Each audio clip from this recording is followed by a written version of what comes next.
I went to UCLA and I dropped out after a year and I worked at McDonald's, and then I got a job on a commercial for the Super Bowl, and after that point I got to support myself as an actor. I never had to have a side job after that. I earn my living in music, and it's wonderful. And is it stressful being a freelance artist?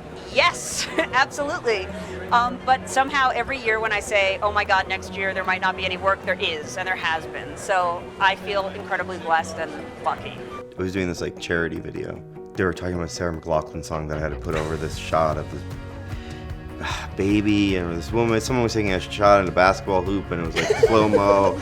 You know, you do these crappy jobs, and you just try this like one thing. You're like, oh, I like this one thing in this video. I'm gonna try and like put a good thing, and it's gonna look cool, and at least this one thing I'll be proud of. And then I get the phone call that that the short film that we did, The Last 15, we got into Cannes in official competition. And I was like, we got into Cannes, it's so exciting. And then she was like, what was that called? I was like, we got into Cannes. And she's like, that's great.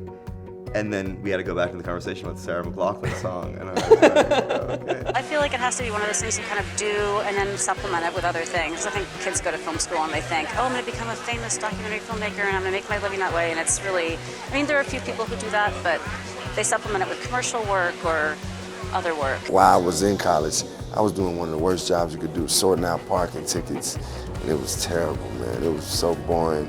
Can you imagine like just sitting in the office sorting parking tickets? First of all, parking tickets already make you irritated because you don't want the city to give you them. You don't want the police to give you them. So to have to sort out somebody else's parking tickets, what type of excitement is that? That was my last day job. You know, it's always a struggle making independent film, but of course there are struggles and then there's struggles, you know, when you're like maxing out your credit card.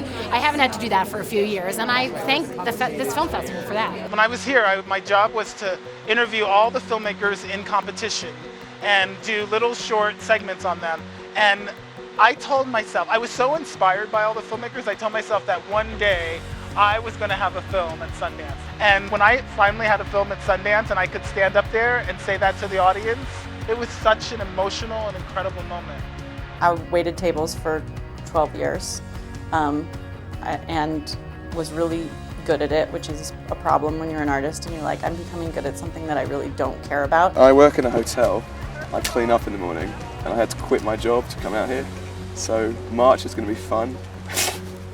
I was working at Subway at the time, and I remember I had to go in and be like, I'm quitting, guys, and they're like, why? And I was like, I got a job on Neighbours, the TV show, and everyone's like, doing what? And I was like acting in it, like I'm not like delivering coffees or something. So yeah, that was probably that moment. That was my massive transition. Yeah. I've been essentially making movies full time since grad school. I was living on my own dime, but like a borrowed dime from the student loan association of America, whatever it is. But I'm pretty good living broke, and I've mastered living check to check, so now it's just a matter of like getting that next check. For me, it's all risk. All of these independent filmmakers, all of these independent visual artists, every composer, every editor, every DP that's involved with this picture, every actor is risking something when they make art and they present it to the world.